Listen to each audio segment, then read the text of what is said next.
ગઈકાલે cyber crime police સ્ટેશનમાં એક ચીટિંગનો ગુનો દાખલ થયો હતો. એ ગુનામાં હકીકત એવી હતી કે ફરિયાદી કુસુમબેન પ્રદીપભાઈ ટાંક નામના મહિલા છે, જે સિનિયર સિટીઝન છે, જેમની ઉંમર 62 વર્ષ છે. એમને મોબાઈલમાં વજન ઘટાડવા માટેની એક દવાની એડવર્ટાઇઝમેન્ટ જોઈ હતી.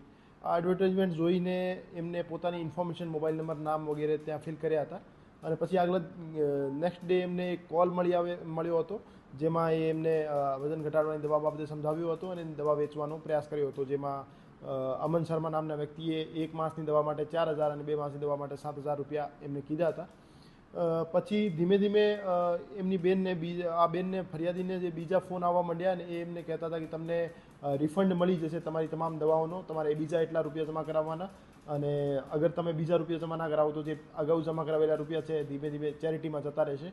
અને આ આખા બનાવમાં પછી એમને થોડા દિવસ પછી આરબીઆઈના પત્રો એમને બતાવવામાં આવ્યા હતા. તેલંગાણા હાઈકોર્ટના ઓર્ડર પણ બતાવવામાં આવ્યા હતા. અને આરબીઆઈના કર્મચારી તરીકે ઓળખ પણ આપી હતી હર્ષવર્ધન નામના વ્યક્તિએ.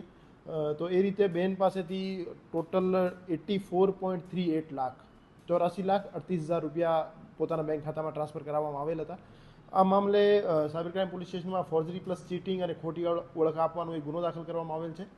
અને આ ગુનામાં એક હર્ષવર્ધન નામથી જે વાત કરનાર આરોપી છે એમની ધરપકડ કરવામાં આવેલ છે, જેમનો અસલી નામ મોહમ્મદ અલ્તમસ અલી છે અને દિલ્હીનો રહેવાસી છે. એમના ખાતામાં 55 લાખ રૂપિયા, 55 લાખ રૂપિયા ટ્રાન્સફર થયા હતા. અને 55 લાખ પૈકી 26 લાખ અમે રિકવર કર્યા છે અને બાકી આગળની તપાસ હાલ ચાલુ છે. જ્યારે પણ કોઈ વ્યક્તિ તમને લોભ લાલચ આપીને યા ફિર આરબીઆઈ અથવા કોઈ હાઈકોર્ટ અથવા પોલીસના નામે તમને ડરાવી ધમકાવીને પૈસા ટ્રાન્સફર કરાવવાનો પ્રયાસ કરે, ત્યારે તમે એમના બીકમાં ના આવીને તરત જ 1930 ઉપર કોલ કરો, જે કે સાયબર ક્રાઇમની હેલ્પલાઇન છે. અન્યથા આપના નિયરેસ્ટ પોલીસ સ્ટેશનનો કોન્ટેક્ટ કરો. અને કોઈ પણ પોલીસ જે છે, કોઈ પણ ઓથોરિટી જે છે, આ વિડીયો કોલ ઉપર અથવા ડિજિટલ રીતે કામ કરતી નથી. એમને અરેસ્ટ કરવા માટે, તમને ધરપકડ કરવા માટે રૂબરૂ જ આવવું પડે છે. તો ડિજિટલ અરેસ્ટ જેવી કોઈ વસ્તુ હોતી નથી. અને તમને જ્યારે પણ કોઈ એ રીતે બ્લેકમેલ કરે તો આપ તરત જ લોકલ પોલીસનો કોન્ટેક્ટ કરો. એ બાબતે હું તપાસ કરાવું છું કે એમાં આ જે આરોપી છે એ જ એમઓથી બીજા કોઈ સ્ટેટના યા બીજા કોઈ જિલ્લાના જે ભોગ બનનાર છે એની પાસેથી સેમ તરીકાથી છેતરપિંડી કરીને પૈસા મેળવ્યા છે કે કેમ.